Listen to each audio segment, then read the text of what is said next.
Hi everyone, welcome to Nisha edu hub.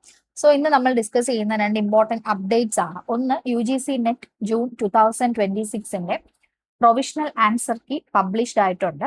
അതുപോലെ 3 സബ്ജക്ട്സിന്റെ, അതായത് sociology, commerce, English, ഈ 3 സബ്ജക്ട്സിന്റെ exam വീണ്ടും കണ്ടക്ട് ചെയ്യുകയാണ്. അപ്പൊ ഈ രണ്ട് കാര്യങ്ങളാണ് നമുക്ക് ഇന്ന് ഡിസ്കസ് ചെയ്യാനുള്ളത്. അപ്പൊ ആദ്യം തന്നെ ആൻസർ കീയുടെ കാര്യം ഒന്ന് പറയാം. അപ്പൊ ഓഗസ്റ്റ് 16 2026 വന്ന പബ്ലിക് നോട്ടീസ് ആണ്. ജൂൺ 22 തൊട്ട് ജൂൺ 30 2026 വരെ 87 സബ്ജക്ട്സിലാണ് UGC നെറ്റ് എക്സാം കണ്ടക്ട് ചെയ്തത്. പക്ഷെ ഇപ്പം 84 സബ്ജക്ട്സിന്റെ ആൻസർ കീസ് മാത്രമാണ് അപ്ലോഡ് ആക്കിയിട്ടുള്ളത്. ആ 84 സബ്ജക്ട്സിന്റെ ചലഞ്ചസ് ഇൻവൈറ്റ് ചെയ്യുന്നുണ്ട്. ബാക്കി 3 റിമൈനിങ് സബ്ജക്ട്സ് ആയിട്ടുള്ള ഇംഗ്ലീഷ്, കൊമേഴ്സ്, സോഷ്യോളജി, ഈ 3 എക്സാമിന്റെ കേസസിൽ പല ടൈപ്പ് ഓഫ് എറേഴ്സ് ക്വസ്റ്റ്യൻ പേപ്പേഴ്സിൽ വന്നത് മൂലവും ഈ 3 സബ്ജക്ട്സുകൾ സെപ്പറേറ്റ് ആയിട്ട് പിന്നീട് കണ്ടക്ട് ചെയ്യാനുമാണ് ആ ഒരു കമ്മിറ്റി തീരുമാനിച്ചിരിക്കുന്നത്. അപ്പം 84 സബ്ജക്ട്സിന്റെ ആൻസർ കീ ചലഞ്ച്, അതിന്റെ വിൻഡോ ഓപ്പൺഡ് ആണ്. ഓഗസ്റ്റ് 16 to 18 വരെയാണ് അതിന്റെ ടൈം വന്നിരിക്കുന്നത്. ചലഞ്ച് ചെയ്യുന്ന ഒരു ക്വസ്റ്റ്യന് 200 രൂപയാണ് വന്നേക്കുന്നത്, ₹200 പെർ ക്വസ്റ്റ്യൻ ചലഞ്ച്. അതുപോലെ ചലഞ്ചസ് സബ്മിറ്റ് ചെയ്യേണ്ടത് ഓൺലൈൻ മോഡാണ്. During the stipulated window along with the requisite fee. Challenges submitted through any other mode like email, fax, letter or without the fee will not be accepted. So online mode വഴി challenge ചെയ്യുക. അപ്പൊ question challenge ചെയ്യുന്ന അനുസരിച്ച് per question 200 rupees ആണ്. വേറൊരു വഴിയും challenge ചെയ്യുന്നത് accept ചെയ്യില്ല. അതുപോലെ ഫീ അടച്ചിട്ട് വേണം എന്ത് ചെയ്യാൻ, ക്വസ്റ്റ്യൻസ് ചലഞ്ച് ചെയ്യാനായിട്ട്. If a challenge is accepted by the subject expert, the resulting correction will be applied uniformly to all candidates of that subject. അതുപോലെ തന്നെ പിന്നീട് നമുക്ക് പറയാനുള്ളത്, അപ്പൊ ഡേറ്റ് മറക്കണ്ട, ഓഗസ്റ്റ് 16 തൊട്ട് ഓഗസ്റ്റ് 18 വരെയാണ് ഈ പറയുന്ന ആൻസർ കീ ചലഞ്ചിന്റെ വിൻഡോ ഓപ്പൺ ആയിട്ടുള്ളത്. 84 സബ്ജക്ട്സിനാണ്. ഇനിയുള്ള ബാക്കി 3 സബ്ജക്ട്സിന്റെ കേസ് പറഞ്ഞാൽ ഇംഗ്ലീഷ്, സോഷ്യോളജി, കൊമേഴ്സ്, ഈ 3 സബ്ജക്ട്സിന്റെ എക്സാം വീണ്ടും റീകണ്ടക്ട് ചെയ്യുകയാണ് NDA തീരുമാനിച്ചിരിക്കുന്നത്. കാരണം ഇന്ത്യക്ക് പല പല കംപ്ലൈന്റുകൾ ഈ 3 സബ്ജക്ട്സിന്റെ കേസസിൽ, ക്വസ്റ്റ്യൻ പേപ്പേഴ്സിലൊക്കെ ഒരുപാട് എറേഴ്സ് വന്നിട്ടുണ്ട്. അതുപോലെ തന്നെ ട്രാൻസ്ലേഷൻ എറേഴ്സ് ഉണ്ട്, ഫാക്ച്വൽ എറേഴ്സ്, പ്രോമിനന്റ് സ്കോളേഴ്സിന്റെ ഒക്കെ നെയിംസ് ഒക്കെ തെറ്റായിട്ടാണ് കൊടുത്തിട്ടുള്ളത്. പിന്നെ പങ്ക്ച്വേഷൻ മിസ്റ്റേക്സ്, അതുപോലെ പ്രീവിയസ്ലി അഡ്മിനിസ്ട്രേർഡ് ആയിട്ടുള്ള ഒരുപാട് ക്വസ്റ്റ്യൻസിന്റെ റെപ്പറ്റീഷൻ കണ്ടു. അപ്പൊ ഇതൊക്കെ വെച്ചിട്ട് NDA തീരുമാനിച്ചിരിക്കുകയാണ് ഈ 3 എക്സാമുകളും റീകണ്ടക്ട് ചെയ്യാൻ.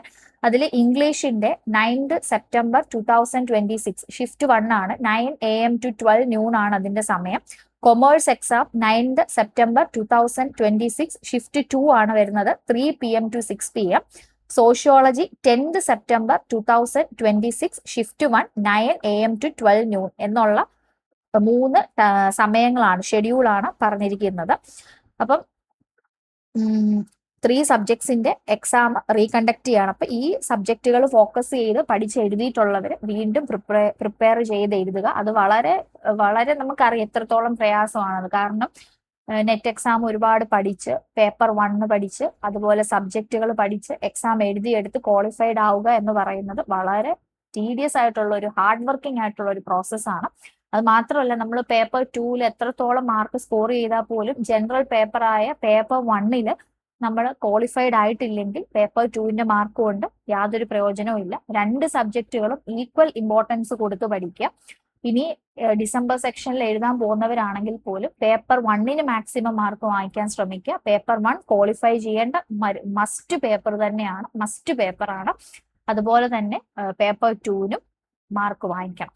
അപ്പം ഈ 3 എക്സാമുകൾ നോട്ട് ചെയ്ത് വെക്കുക. അതുപോലെ പിന്നെ റിസൾട്ടിന്റെ കാര്യം പറഞ്ഞിട്ടുണ്ട്. Result for the 84 subject for which answer key challenge was issued earlier today will be declared as per schedule. 84 സബ്ജക്റ്റുകളുടെ റിസൾട്ടുകൾ പറഞ്ഞിട്ടുള്ളതുപോലെ ഷെഡ്യൂൾ അനുസരിച്ച് ഡിക്ലെയർ ചെയ്യും. Allocation of JRF seat and issuance of certificate for eligibility for assistant professor and for admission to PhD for these 84 subject will not be delayed due to reconduct of examination for the 3 subject. ഈ ഒരു 3 സബ്ജക്റ്റുകളുടെ റീകണ്ടക്ട് exam നടക്കുന്നത് കൊണ്ട് മറ്റ് 84 സബ്ജക്റ്റുകളുടെ ഈ സർട്ടിഫിക്കറ്റുകൾക്കും ഒന്നും തന്നെ താമസം വരത്തില്ലെന്നാണ് പറഞ്ഞിരിക്കുന്നത്. അതുപോലെ എപ്പോഴും നമ്മൾ ഓർത്ത് വെക്കേണ്ട ഒരു കാര്യം, the number of candidates to be qualified for eligibility of assistant professor shall be equal to 6% of the candidate who appeared in the test conducted in June 2026 or the retest whichever is higher. അപ്പം എപ്പോഴും ചിന്തിക്കേണ്ട ഒരു കാര്യമാണ്, 6% of the കാൻഡിഡേറ്റ്സിൽ മാത്രമാണ് net qualified ആവുന്നവരുടെ list വരുന്നത്. അത് who appeared in the test, June 2026 test conduct ചെയ്തതിന്റെയും അല്ലെങ്കിൽ or the retest whichever is higher അതനുസരിച്ചിട്ടാണ് ഇടുന്നത്. അതുപോലെ തന്നെ subject wise allocation for the remaining 3 subject for JRF, eligibility for assistant professor, eligibility for admission to PhD will be done as mentioned in the information bulletin. അപ്പൊ ഇത്രയും കാര്യങ്ങൾ ഓർത്ത് വെക്കുക.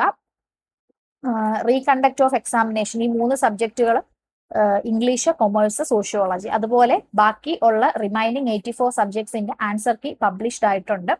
അപ്പം അതിന്റെ ഓപ്പൺ വിൻഡോ, ആൻസർ കീ ചലഞ്ചിന്റെ window open ആണ്. August 16 to August 18 ആണ്. സോ ക്വസ്റ്റ്യൻസ് നോക്കി ചലഞ്ച് ചെയ്യേണ്ടവര് വിൻഡോയിൽ കയറി ചലഞ്ച് ചെയ്യുക.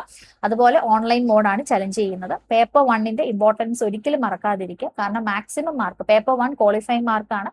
അത് മാക്സിമം എന്താ പറയുന്നത്, സ്കോർ ചെയ്ത് സേഫ് ആക്കി വെക്കുക എന്നുള്ളതാണ് ഏറ്റവും പ്രധാനപ്പെട്ട കാര്യം. So thank you.